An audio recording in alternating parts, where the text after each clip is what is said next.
Muito bom dia a todos. Sejam bem-vindos a mais um evento da nossa oitava semana da EAD. Então, é um prazer mais uma vez participar dessa semana que já virou, digamos assim, né, uma cultura nossa, da nossa educação à distância. Nós começamos aí anteriormente, fizemos a primeira, a segunda, né, e hoje já é uma tradição. Então, muito obrigado pela presença aí de vocês, tá? Para quem não me conhece, eu sou o professor Alessandro Ferreira Alves, e no dia de hoje nós vamos falar um pouco, né, a respeito da razão áurea. Então, o tema da nossa palestra é a matemática e a arte, a razão áurea aplicada à arte e à ciência. Então, na verdade, né, nós vamos conhecer um pouco, desde a antiguidade, né, o porquê que essa razão ela é tão discutida nas mais variadas áreas do conhecimento. Então, aqui eu já percebi, por exemplo, que além de alunos, né, que ministram aulas de matemática, a gente tem, por exemplo, alunos do curso de música. A música, né?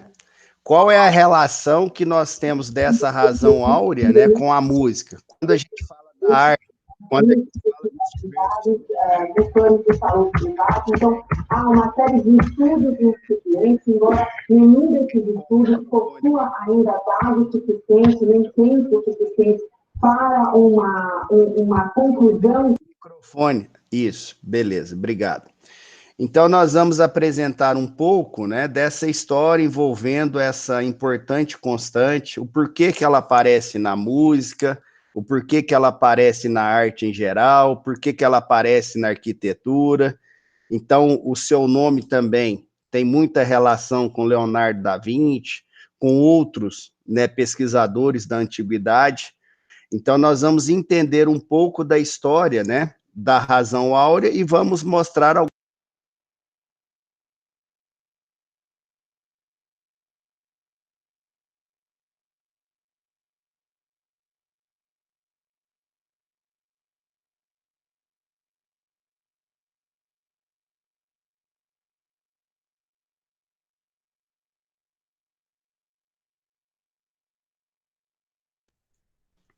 Agora todo mundo me escuta aí, né?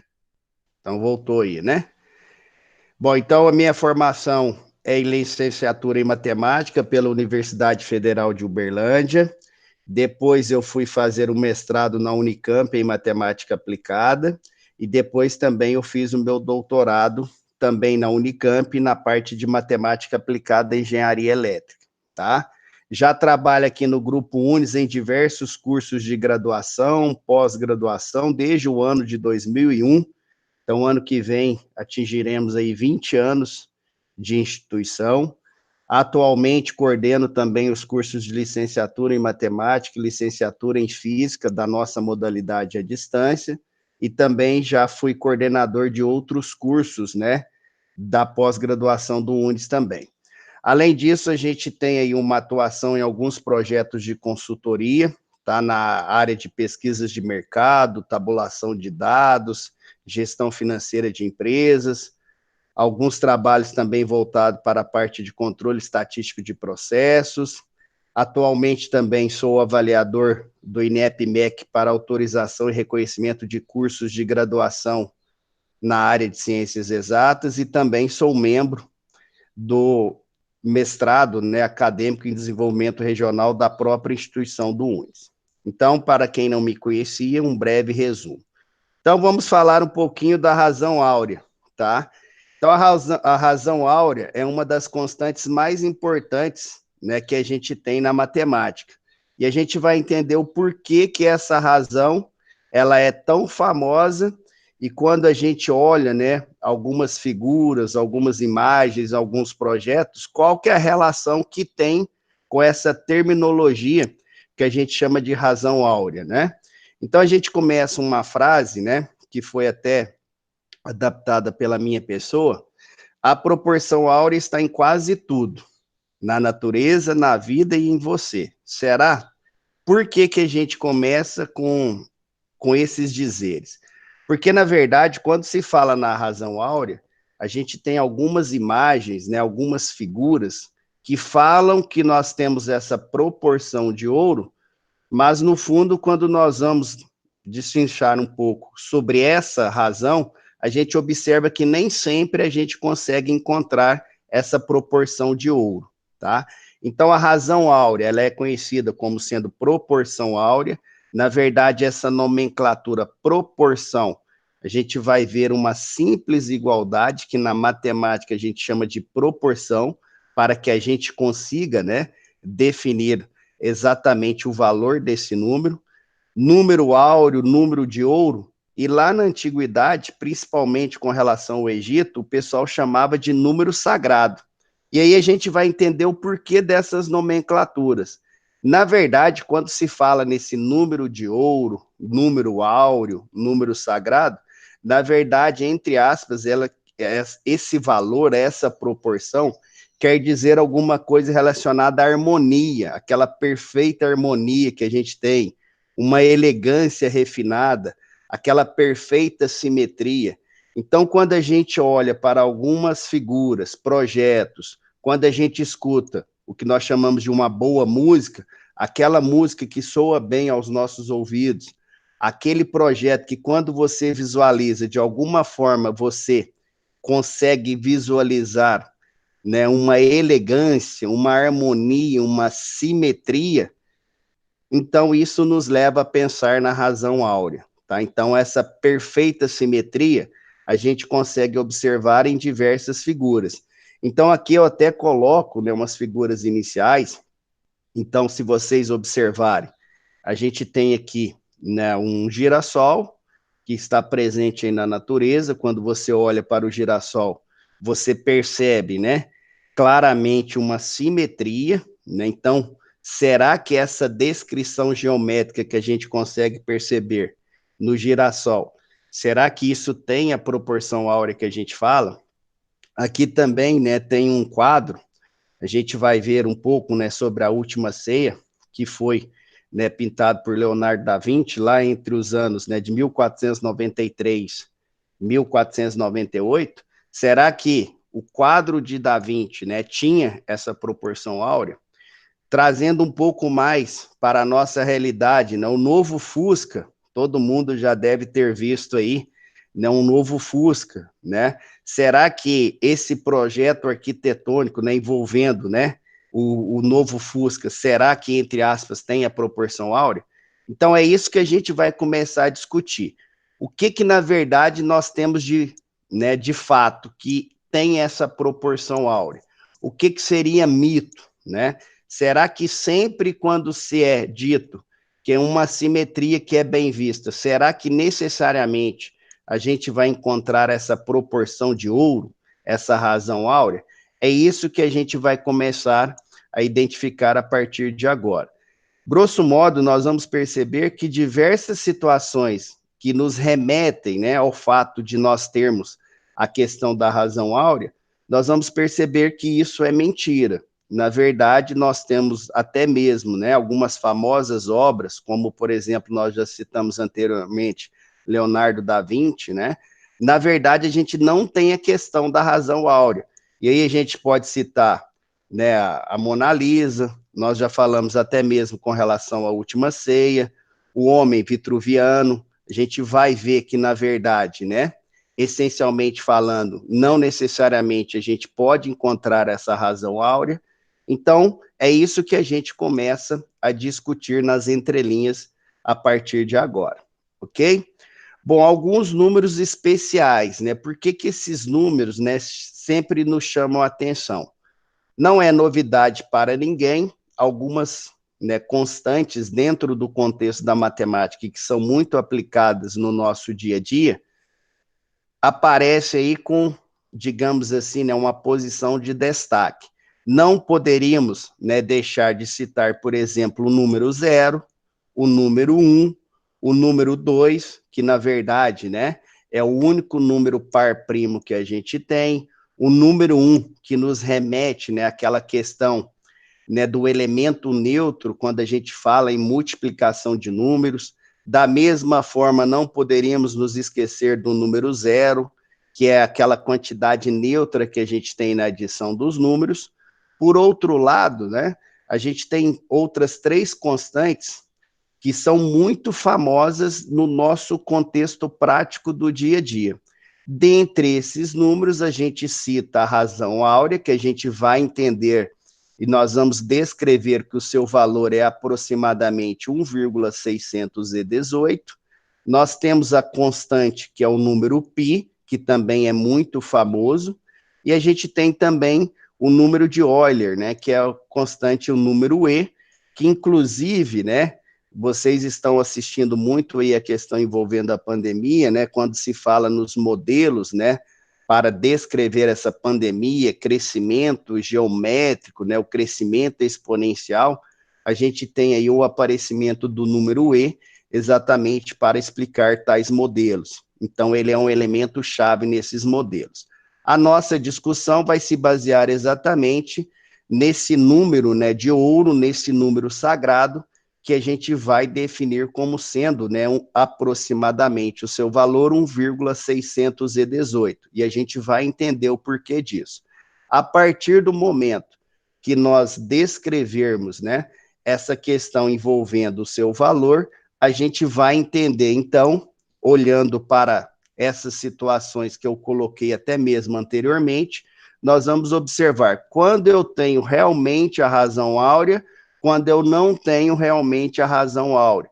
Então, para a gente descrever, né, isso que nós chamamos de mitos e o que seriam verdades, né, relacionadas exatamente a esse número que aparece aí na música, aparece na arte e em diversas outras áreas. Aqui a gente cita exatamente isso. Então, na arte, na música, na arquitetura, no design, na natureza, na matemática e na física, na psicologia, na verdade, a gente vai ver, né, que uma discussão que se teve lá na antiguidade, na verdade, nós tínhamos alguns psicólogos, né, que falavam exatamente nesse valor aparecendo em qualquer coisa, né, que relacionasse com simetria, na própria química, na própria engenharia, na biologia, na odontologia, na gestão e marketing. Então, aqui a gente pode perceber que talvez para quem não conhecia, né, até mesmo comum nós termos o aparecimento dessa razão áurea, que é esse número de ouro, né, que a gente chama aí, e que aparece com muita frequência, né, quando tudo aquilo que vem para os nossos olhos, ouvidos, né, aquela coisa que soa bem, que parece, né, refletir aquela harmonia. Então é isso que a gente vai entender um pouco. Para que a gente possa levantar essas questões envolvendo mitos e verdades, um exemplo, né, típico que a gente tem na atualidade, todo mundo deve conhecer esse símbolo, né, esse famoso símbolo aí da maçãzinha, né, da Apple. Então, muitos, né, remetem que essa maçã tem exatamente esse formato por conta, né, de ter a proporção áurea. Então, na verdade, muitos falam, bom, o símbolo da Apple aparece com essa configuração exatamente porque ele foi criado passo a passo de tal forma que ele tenha a razão áurea, ou seja, essa proporção de ouro. Então, isso significa, quando a gente olha para esse contexto, né, aquela perfeição que a marca, né, o pessoal sempre fala produtos diferenciados, né? Quando a gente olha para a segmentação de mercado no nicho, né? Diferenciação de mercado. Então, quando nós retratamos esse primeiro exemplo, será mesmo que essa maçã assim criada, a figura dessa maçã assim criada, será que ela tem essa famosa proporção áurea? Então, é isso que a gente vai identificar ao final da nossa palestra. Todo mundo também deve conhecer, né, esse famoso rosto que está nesse slide, né? Quando você olha, né, para esse rosto, vem aquela sensação de beleza, né? Então, será, né, que quando a gente olha no contexto, né, das pessoas que são encaradas, né, como sendo, né, exemplos da mais perfeita beleza, né, se a gente poderia falar assim, será que realmente nesse contexto aí a gente tem, de alguma forma, esse número de ouro aparecendo? Então, aqui, esse famoso rosto, né, nos remete a nós pensarmos, bom, aqui eu estou vendo uma mulher muito bonita, né? Então, será que essa questão, esse padrão de beleza, será que ele é regido de alguma forma por uma proporção áurea? Ou seja, essa questão envolvendo, né, a beleza, será que a gente consegue dar relação com esse número de ouro que a gente vai definir algebricamente logo na sequência? Então, aqui seria mais uma situação. Aqui nós temos duas famosas obras, né, de Leonardo da Vinci, né, o Homem Vitruviano, lá do ano de 1487, né, a Mona Lisa. Será que quando você olha, né, para esses quadros, né, para essas figuras pintadas por Da Vinci, será que aqui, né, o pessoal sempre fala, ó, Da Vinci era conhecido por conta da perfeição envolvendo as suas obras. Será que Leonardo da Vinci, ele criou essas obras pensando exatamente nessa proporção de ouro, para que isso, né, de alguma forma remetesse, né, à obra perfeita, harmoniosa, simetricamente perfeita? Será que nessas duas obras famosas, será que realmente a gente encontra esse famoso número, nessa proporção, que a gente vai entender um pouco mais agora? Aqui também a gente tem uma famosa obra, né, para quem lê muito, né, esse talvez seja a obra mais famosa que a gente tem na Grécia Antiga, né? O pessoal sempre comenta, né, até aqui eu coloquei a figura, né, com uma curva sendo descrita ali que a gente chama de espiral. E quando a gente fala, né, na razão áurea, sempre a gente remete também a essa famosa espiral, que tem relação também com o que a gente chama da famosa sequência de Fibonacci, que é uma sequência famosa que nós temos aí, né, que tem um comportamento também, poderíamos dizer, geométrico. Então, quando a gente olha, né, para essa famosa obra que a gente tem na Grécia Antiga, sem dúvida nenhuma, né, uma das obras, né, mais famosas que a gente tem na Grécia, será que a construção dessa fachada, né, será que realmente ela seguiu a descrição com base, né, na famosa razão áurea? Então, aqui também seria um mito ou seria uma verdade, né? Então, a gente também vai responder esse contexto aí. Aqui nós temos mais um famoso quadro, né, que foi de Leonardo da Vinci também, que é a Última Ceia, mas que depois, né, nós vamos ver através de um outro Davi, a gente vai ver que, né, essa obra, depois novamente pintada, Leonardo da Vinci, será que ele usou na Última Ceia essa questão da razão áurea? E quando a gente olhar com esse novo pintor, será que ele trabalhou com a proporção áurea? Então aqui também a gente vai ver, né, essa descrição envolvendo. Será que aqui, nessa famosa obra também, a gente tem ou não a presença da razão áurea? Aqui também eu coloco uma série de outras imagens, né, que também nos remetem, né, a pensar nessa famosa razão áurea. Então aqui você, sempre observando para essas figuras aqui, se vocês lembrarem daquela fachada que eu coloquei da Grécia Antiga, essas figuras aqui nos remetem a alguma forma, né, relacionando uma espiral. Será que na natureza, tudo que a gente encontra com essa forma de espiral, será que necessariamente a gente tem a proporção áurea ali por trás? É isso que a gente vai também responder agora. E talvez, né, o exemplo mais famoso que a gente tem, que se relaciona na natureza, né, com a razão áurea, seja a imagem de um girassol. Então, observe, né, quando você olha para essa figura, quando você pensa, bom, simetria aqui, será que essa simetria é perfeita, né? Como que a natureza consegue, né, descrever processos assim? Será que realmente a gente tem essa questão, né, do número de ouro sendo aplicado aqui? Então, para isso a gente vai ver, né, a sua descrição algébrica e responder algumas dessas perguntas. Quando nós falamos também, né, lá no início da odontologia, né, diversos autores também, às vezes, tentam explicar a proporção com relação às dimensões, né, que a gente tem com relação a alguns dentes, né? Aqui vocês podem observar nessa figura, eu tomei até o cuidado, né, de colocar ali, ó, o valor ali, 1,618, que será realmente, né, a razão áurea. Será que numa situação como essa, será que a gente consegue ter ou consegue visualizar essa proporção áurea? Então, é mais uma situação que a gente vai tentar responder. Outro assunto, né, muito comum quando a gente olha com relação aos exemplos, né, da proporção áurea, é a questão de algumas dimensões relacionadas à mão humana. Então, ali, né, quando você observa nesse slide, ali eu coloquei algumas medidas, a medida de número 1, a medida de número 2, a medida de número 3. Será que de alguma forma ali, quando a gente quocientar uma dessas medidas por uma outra, será que nós vamos encontrar essa proporção de ouro?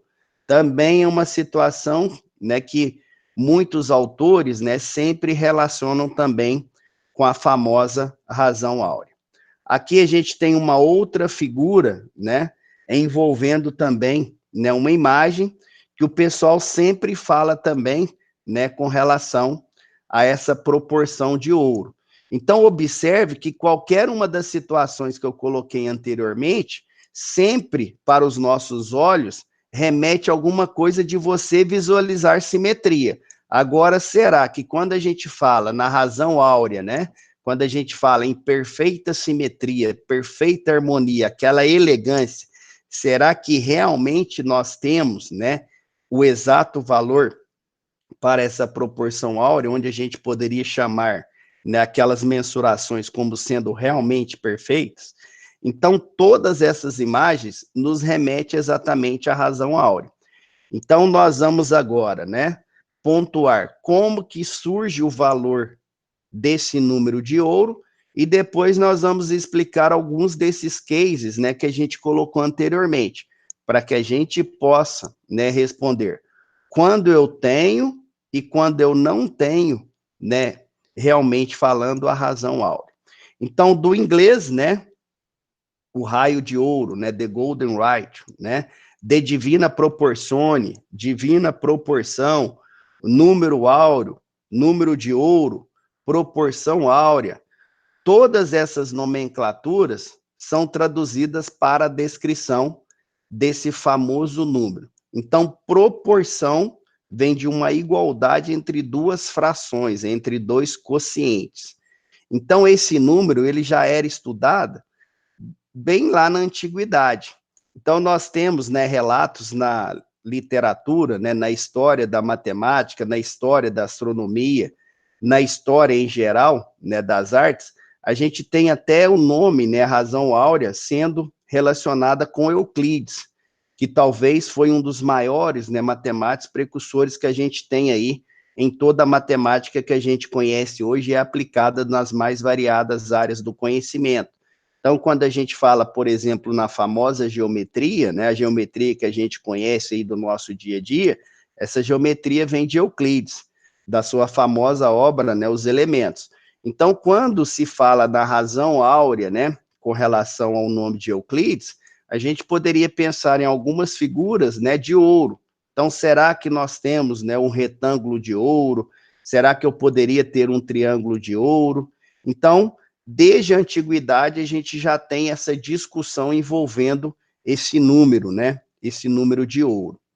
Então, além, né, disso, né, quando aqui a Sara, depois eu vou olhar aí os comentários que vocês estão falando, eu acho que ela comentou alguma coisa da música, depois ao término, tá? A gente vai abrir para perguntas, questionamentos, tá? Então, quando a gente fala, né, nessa proporção áurea que é estudada, né, há muito tempo, né, então, na verdade, o que a gente poderia definir, né, mesmo que seja de forma intuitiva, pensando nessa questão da perfeita simetria, da perfeita elegância e assim por diante, né, quando você olhar a proporção entre duas medidas, né, ou entre dois segmentos, a melhor deixa eu ver aqui se falou que puxaram ali a a apresentação e tiraram de mim. Deixa eu ver se voltou agora, pessoal. Porque falaram que tinha saído a minha apresentação. Ainda não? Porque falaram que tiraram a minha apresentação e não entendi. Então, a tela de celular. Então, o que a gente pode fazer? Voltou? Então, beleza. Então, nessa questão envolvendo, né, a proporção, né, mais agradável, aquela que aparece com mais harmonia, né, é exatamente esse valor que nos remete à proporção áurea, tá? E esse número, né, conforme a gente vai ver daqui a pouco, ele é, né, na verdade, igual a 1,618. Então, quando a gente fala, deixa eu ver aqui, que tá, tem essa tela de celular aqui, eu não sei, ô Edson, dá uma olhadinha aí para ver. E agora?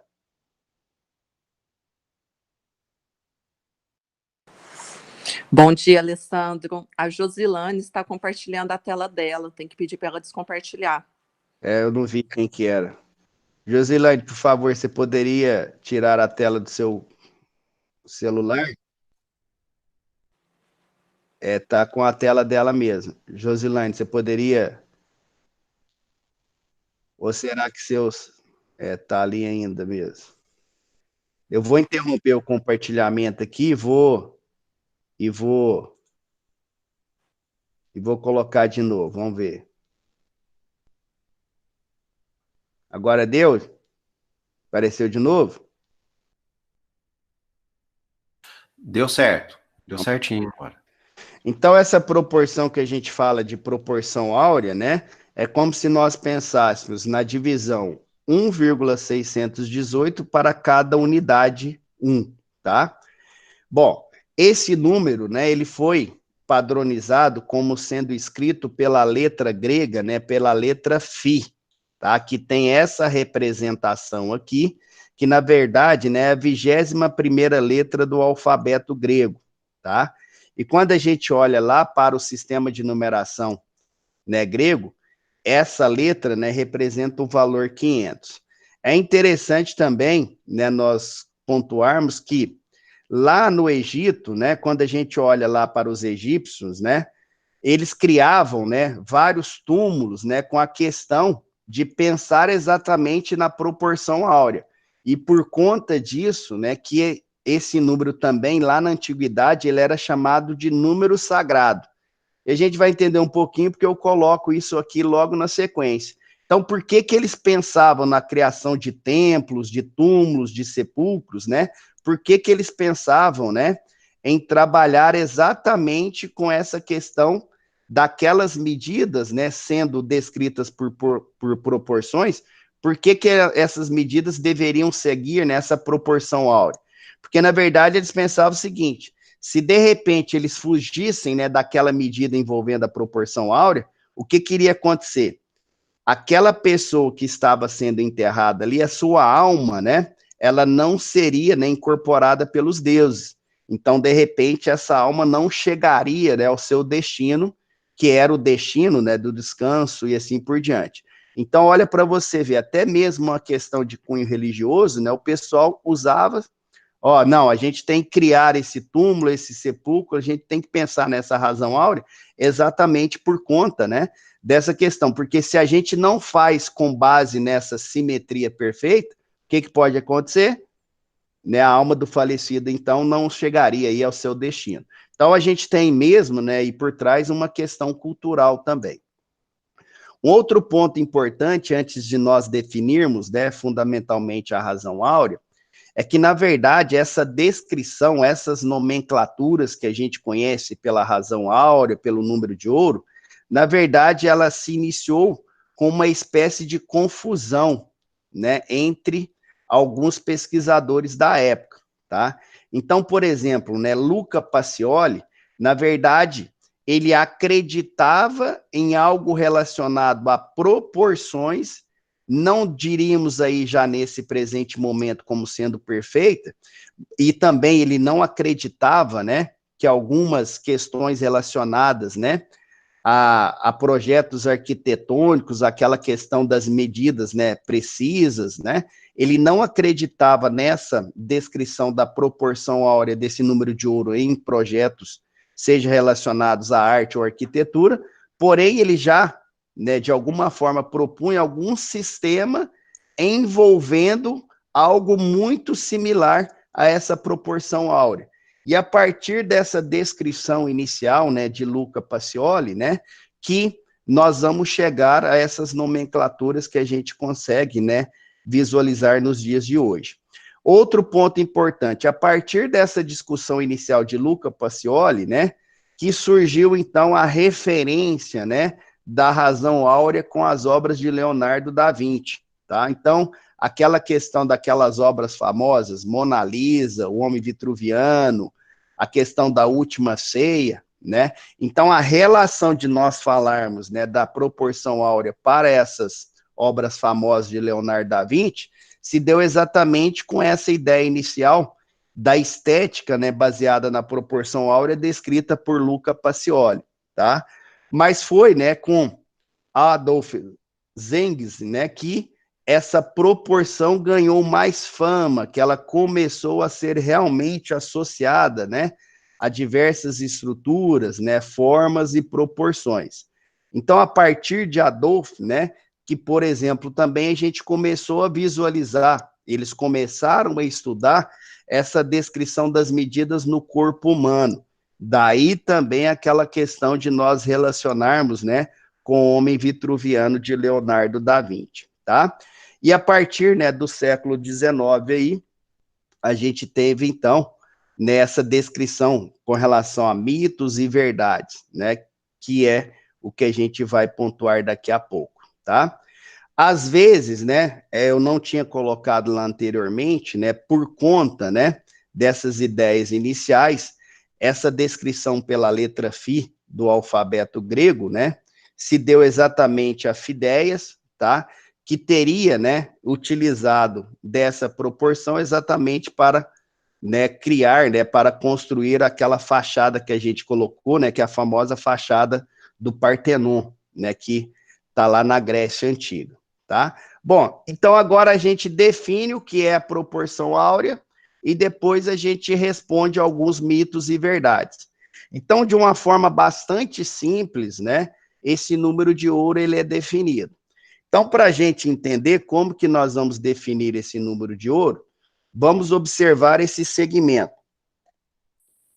Então, aqui eu tenho um segmento, né? Vocês observam que esse segmento eu o dividi em duas partes. A primeira parte eu chamei de número A, a segunda parte como sendo B. Observe, naturalmente, né, pela própria descrição da figura, obviamente, o A é maior do que o B. Então, pegando esse segmento de reta, eu o dividi em duas partes, A e B. Então, a razão áurea, ela surge, né, simplesmente da seguinte proporção. Então, quando você pega a maior parte e divide pela menor parte, igualando isso ao comprimento todo pelo comprimento do maior pedaço, a gente chega a esse número 1,618. Então, o que que a gente faz? Eu pego aqui o A, divido pelo B, igualo a A mais B dividido por A. Então, essa igualdade, que a gente chama de proporção, é que nos dá essa referida proporção áurea. Então, aqui, né, o que nós estamos fazendo? Eu pego o pedaço maior, divido pelo pedaço menor, igualo isso ao comprimento todo, A mais B, quocientado pelo maior pedaço. Então, essa descrição que vai nos dar origem ao número de ouro. Para facilitar ainda mais o entendimento, para que a gente chegue exatamente nesse valor 1,618, vamos pensar na seguinte situação. Vamos imaginar, então, um segmento de reta de tamanho 1. Então, aqui eu tenho esse comprimento de tamanho 1. Eu vou dividir, né, esse comprimento em duas partes. a primeira parte eu vou chamar de X. Se eu chamo a primeira parte de X, que vai ser a minha parte maior, então, como o comprimento todo é 1, essa outra parte menor da divisão vai ser 1 menos X, que seria o comprimento total, menos esse comprimento maior, que é os dois pedaços que a gente está dividindo. Então, eu peguei um segmento de comprimento 1 e o particionei em 2 pedaços. O pedaço maior eu chamei de X, consequentemente, o pedaço menor vai ser 1 menos X. Usando aquela descrição anterior, nós chegamos, então, na relação que vai definir o valor da proporção áurea. Então, o comprimento todo, que é 1, né, está para o maior pedaço, que é X, assim como o maior pedaço X está para o menor pedaço, 1 menos X. Então, na verdade, a gente cria, ó, essa simples proporção. 1 está para X, assim como X está para 1 menos X. Lembram lá quando a nossa querida professora da educação básica falava assim para a gente? O produto dos meios é igual ao produto dos extremos. Lembram disso? Vamos multiplicar cruzado. Então, aqui a gente vai fazer exatamente isso. X vezes X dá X ao quadrado, igual a 1, que multiplica 1 menos X. Aí, igualando, né, nós vamos chegar a uma simples equação do segundo grau. X ao quadrado mais X menos 1. Quando a gente chega nessa equação do segundo grau, vamos lembrar de mais um famoso matemático lá da antiguidade, só que agora a gente vai falar do matemático mais famoso da Índia, né? Lembram lá de Bhaskara? Então, aqui a gente usa aquela famosa fórmula de Bhaskara, né, para a gente encontrar as raízes, né? E aí, né, a gente chega, então, a essas duas raízes, né? E aí, né, o inverso, né, de φ, a gente vai chegar, então, caracterizando, né, essa razão áurea como sendo 1,618. Então, na verdade, essa proporção de ouro, ela surge exatamente daquela simples equação do segundo grau, quando a gente pega um segmento de reta de comprimento total igual a 1, particionamos o mesmo em duas partes, tá?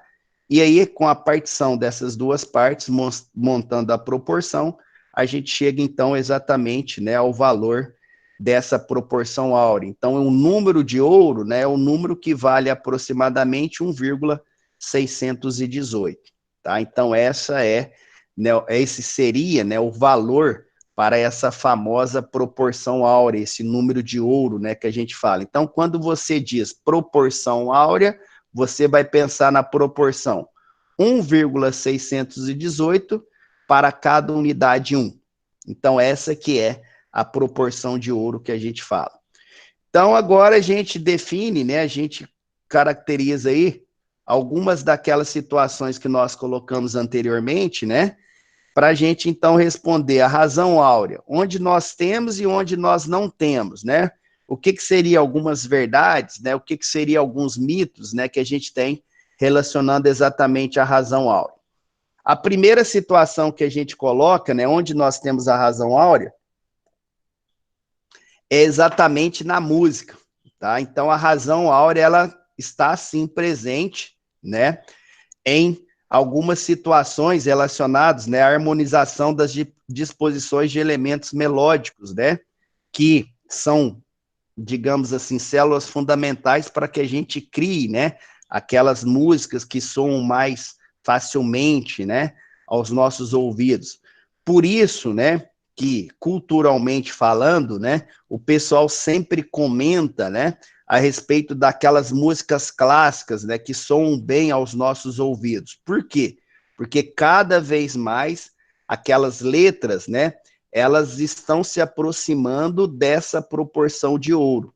Então, quando você, na música, né, e aí nós temos vários alunos da área de música, né, que poderiam depois até detalhar um pouco mais, né, quando a gente faz essas mudanças rítmicas, né, na composição de uma linha melódica, né, nós temos sim o aparecimento da razão áurea, tá? Como que os pesquisadores conseguem, né, mensurar esse tipo de situação? Na verdade, né, eles particionam, né, a música e faz a projeção em um plano matemático que a gente chama do famoso plano cartesiano aí. Então, na verdade, a gente tem sim a presença da razão áurea aí na música, tá? Uma outra a série harmônica não necessariamente, mas a gente vai ter uma série já já que eu vou falar que é a sequência de Fibonacci, tá? Quando a gente fala da famosa espiral áurea, né? Então nós temos sim, né, a espiral áurea, né, aquela curva, né, que eu coloquei para vocês, é possível sim a gente ter a razão áurea, né, quando a gente fala, né, nessa espiral sendo criada a partir do momento que a gente faz a divisão, né, de diversos lados, né, de retângulos aí, para que a gente crie, né, exatamente esse valor para a proporção áurea, tá? Uma sequência, né, muito famosa, né, alguém tinha falado aí na série geométrica, né, uma sequência bem famosa, e aí às vezes o pessoal fala, né, na sequência, né, na série geométrica, né, a sequência de Fibonacci. Fibonacci, na verdade, né, teve uma família, né, formada por muitos matemáticos. Então, talvez uma das famílias que tiveram grande participação no desenvolvimento da matemática, principalmente, né, casando com a aplicabilidade em né, em diversas áreas do conhecimento, foi a família Fibonacci. E um dos seus trabalhos, né, notórios é exatamente a famosa sequência de Fibonacci, que ela começa no número 1, 2, 3, 5, 8, 13, 21, que vai aumentando, né? Então, a partir de uma simples fórmula de recorrência, né, a gente consegue, então, descrever, né, essa sequência de Fibonacci. E quando você começa a fazer a divisão, né, de um número de Fibonacci pelo outro, então, se eu pegar ali o número 1 dividir por 1, obviamente vai dar 1. Se eu pegar o 2 dividir por 1, 3 por 2, 5 por 3, sempre pegar o próximo e dividir pelo anterior, essa sequência de razões, né? Essa sequência de divisões que a gente coloca envolvendo a sequência de Fibonacci, ela tende exatamente ao valor 1,618. Por conta disso, também diversas espirais, né, têm o seu comportamento descrito exatamente por essa sequência, e aí a gente fala, né, que a sequência de Fibonacci tem uma relação direta com a razão áurea. Também é uma verdade. Na natureza, quando a gente olha, né, para os girassóis, né, então a ideia de nós olharmos essa perfeita simetria nos girassóis, na verdade, né, nós temos, né, alguns pesquisadores, né, e aí são vários mesmo, eles colocam o seguinte: quando você olha para esse formato do girassol, o que se pensa? Que ali era necessário, ou gostaria, né, de se colocar exatamente, né, o número máximo de sementes ali, de tal forma, né, que quando você fosse adicionar novas sementes, né, a gente tem esse comportamento espiral aí, que nos remete exatamente a essa descrição envolvendo a razão áurea, tá? Aqui também, né, o famoso quadro, né, de Leonardo da Vinci, quando ele pintou, né, a Última Ceia, que foi lá entre os anos 1493 e 1498, ali nem se conhecia ainda, né, a razão áurea. Então, muitos, né, não se conhecia no sentido, né, de descrevê-la efetivamente falando. Muitos achavam, né, que Leonardo da Vinci partiu exatamente, né, do número de ouro para pintar o seu quadro. Na verdade, isso, né, quer dizer, isso não é um fato verdadeiro, só que depois, né, Salvador Dalí fez a mesma pintura e aí sim, e aí ele se baseou nessa ideia da proporção áurea, tá? Aí sim, a gente tem a descrição da proporção áurea. Então, muitos relacionam, né, a Última Ceia tem a proporção áurea, só que quando você olha para o quadro original de Leonardo da Vinci, isso não é verdade. Agora, quando você olha para Salvador Dalí, aí sim, aí a gente tem essa descrição envolvendo a proporção áurea. Na questão do design, né? Aqui a gente tem uma foto aí do novo Fusca, né? A razão áurea está presente sim no design desse novo Fusca, tá? Então, aqui nós temos também a presença da razão áurea. Outra famosa, né? obra que a gente tem aí, a pirâmide de Gizé, né, no Egito, né, ali a gente tem também a presença da razão áurea, tá? Então o número de ouro também está presente aí, como sendo, né, o quociente entre a altura da face lateral e da metade da aresta da base, tá? Então ali também a gente tem a presença da razão áurea. Uma outra obra também famosa, né, o Nascimento de Vênus, de Botticelli, né? Aí, lembram lá Afrodite, né? Que era considerada a deusa da beleza, né? Então, beleza, perfeita, né? Essa questão também relaciona-se aí, é verdade que a gente tem a proporção áurea aí. Eu tinha falado também do retângulo áureo, né? Do triângulo áureo também. Aqui a gente tem também essa descrição. E agora, onde nós não temos, né? A famosa razão áurea, apesar de muitos, né, relacionarem essa questão da presença da razão áurea. Na fachada do Partenon, né, a gente não tem, né, essa questão da razão áurea, apesar de muitos, né, falarem que a gente tem a razão áurea e não. Na verdade, para que nós tivéssemos, né, uma proporção de ouro aí, na verdade, essa parte superior aqui, ó, ela deveria ser feita como se está do lado esquerdo, ó, vocês podem olhar essas linhas pretas aqui, ó, e a original que a gente tem está do lado direito, então a gente não tem a presença da proporção áurea. A famosa obra, né, de Leonardo da Vinci, né, o Homem Vitruviano, né, nós também não temos ali, né, essa proporção áurea, apesar de muitos, né, relacionarem, como a gente já falou ali anteriormente. Então, isso não é verdade também. No famoso quadro também de Leonardo da Vinci, né, a Mona Lisa, a gente também não tem, essencialmente, a presença da razão áurea, tá? Então, apesar, né, de alguns ainda forçarem essa questão, a gente não tem essa aproximação como sendo a razão áurea. Outra questão também, né, diversos moluscos, né, que a gente tem aí, aqueles caracóis que a gente vê, né, o formato de espiral, muitos, né, remetem que aquela questão também a gente tem a proporção áurea. Na verdade, nós não temos essa questão da proporção áurea.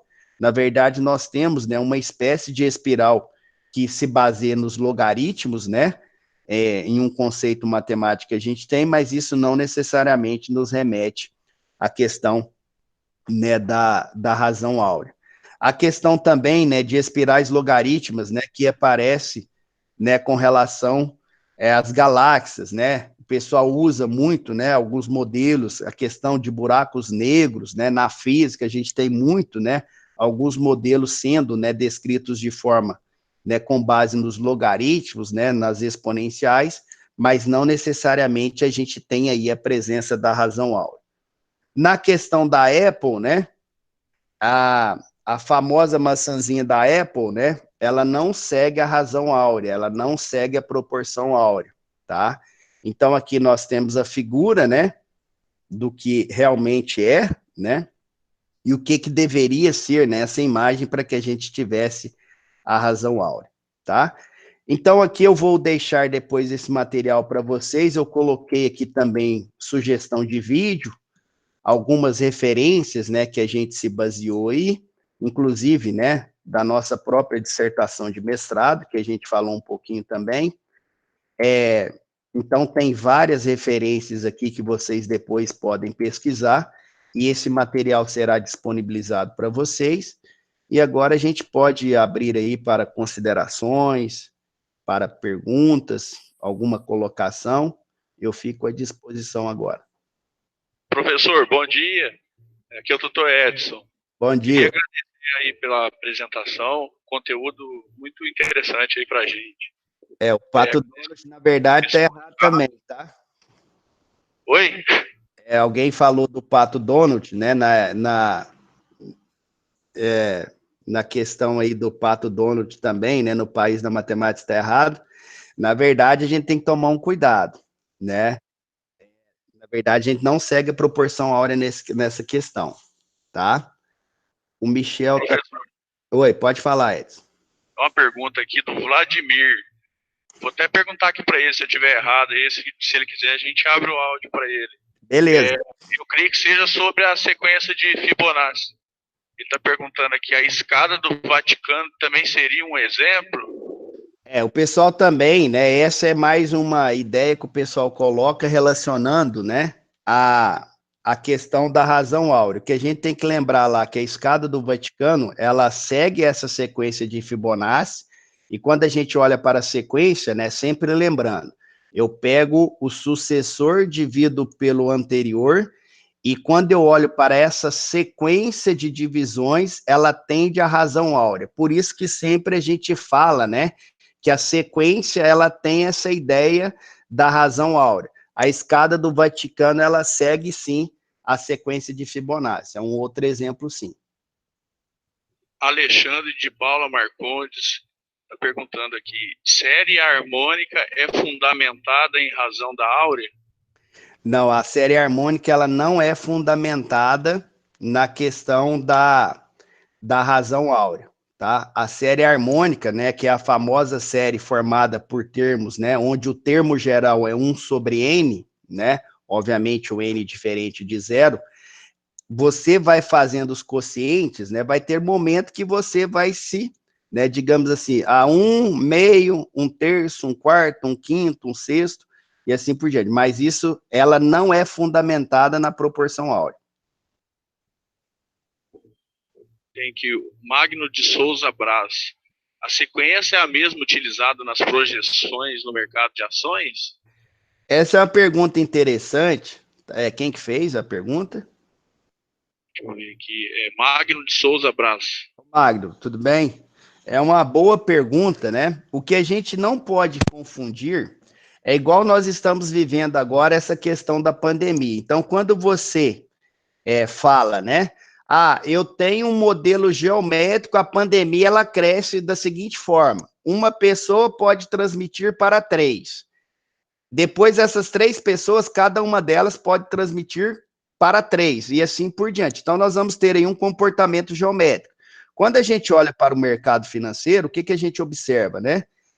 Quando a gente fala, né, no mercado financeiro, ele trabalha essencialmente se baseando nos juros compostos. Se você for olhar para a capitalização contínua, os juros compostos vão ter um crescimento, obviamente, geométrico, que vai estar relacionado, né, com os números exponenciais. Então, esse comportamento geométrico, quando a gente fala comportamento geométrico, muitos, né, relacionam exatamente essa questão da razão áurea. Mas isso não é verdade, tá? Até mesmo, né, porque nós temos diversos fatores que são não controláveis e que são parâmetros que devem ser introduzidos nesses modelos quando a gente olha para o mercado financeiro ou quando a gente olha para modelos tentando descrever a pandemia e assim por diante. Então, nós não podemos, né, ter como afirmar, bom, esse modelo segue a proporção áurea, segue esse comportamento geométrico, seguir o comportamento geométrico segue, mas isso não quer dizer, igual eu falei também, quando a gente fala em exponenciais, a gente fala em logaritmos. Não quer dizer que uma espiral logarítmica sempre será pautada, né, nessa proporção de ouro. Então, fundamentalmente falando, não é verdade. Não segue, né? Tem o comportamento geométrico, mas a gente não pode afirmar que segue, tá? Especificamente falando, essa proporção. O professor Luiz Fernando está perguntando: a sequência de Fibonacci está diretamente ligada à razão áurea? Exatamente conforme a gente comentou, nessa associação, ela é feita por conta do quê? Por conta desse crescimento geométrico que a gente observou lá, 1, 2, 5, 8, 13. Então, quando você vai somando os dois anteriores, você vai gerando o próximo número da sequência de Fibonacci. Então, quando você pegar o da frente e dividir pelo número que está logo atrás dele, se você monta essa sequência de quocientes, isso tende à razão áurea. Por isso que a gente fala que a sequência de Fibonacci está diretamente ligada à razão áurea. Tem alguém que deseja fazer mais perguntas ou eu esqueci de fazer uma? Não se esqueçam de confirmar a presença, por favor, tá? Eu vou postar de novo aqui o link. Beleza, então? Então, mais uma vez, Aqui, deixa eu ver aqui, tem alguma outra pergunta? É a questão do aleatório, a gente tem que tomar o cuidado. O que é o aleatório? O aleatório é sem padronização. Então, quando você não consegue padronizar os modelos para você pensar, né, em valores futuros, mais uma vez, é o que acontece com a pandemia. Por que a gente tem modelos muito diferentes reproduzindo, né, resultados muito diferentes? Exatamente por conta da maneira que você alimenta o seu modelo. Que tipo de informação você coloca para alimentar o seu modelo? Então, vou dar um exemplo aqui, tá? Esses modelos matemáticos que são usados hoje para que a gente possa descrever a pandemia ela tem comportamento geométrico. Por quê? Porque cada pessoa, minimamente, 1, alguma coisa, vai estar, né, infectando outras pessoas. Então, ela vai estar controlada a partir do momento que a gente, né, ter menos do que 1. Só que o que acontece? Esse comportamento geométrico, então, digamos assim, eu tenho um parâmetro que é o distanciamento social. Se o distanciamento social está 40% numa cidade, numa região, eu vou ter uma dada alimentação, uma informação que vai me gerar um valor futuro que eu posso prever de pessoas, né, que vão estar infectadas. A partir do momento que esses valores vão mudando, obviamente os resultados vão mudando. Então, a maneira pela qual você alimenta com a informação, independentemente do modelo ser geométrico, isso vai gerar valores diferentes. Então, quando a gente fala nessa questão aleatório, sem padronização, é porque a gente pensa no acaso mesmo. E aí, além do risco associado, né, quando você fala, por exemplo, nos modelos financeiros, a gente tem a questão da incerteza. A incerteza não é mensurável, é uma questão mais subjetiva. Então, eu acho que alguém tinha feito uma colocação aí. Então, pessoal, eu gostaria de agradecer a atenção de todos. Continuem prestigiando os diversos exemplos, tá? Que vocês têm de eventos aí, tá? Gostaria de agradecer mais uma vez. Nós vamos disponibilizar esse material depois para vocês, tá? E eu convido todos vocês a participarem das demais aí. Grande abraço, valeu, galera. Muitíssimo obrigado. Grande abraço. Tchau.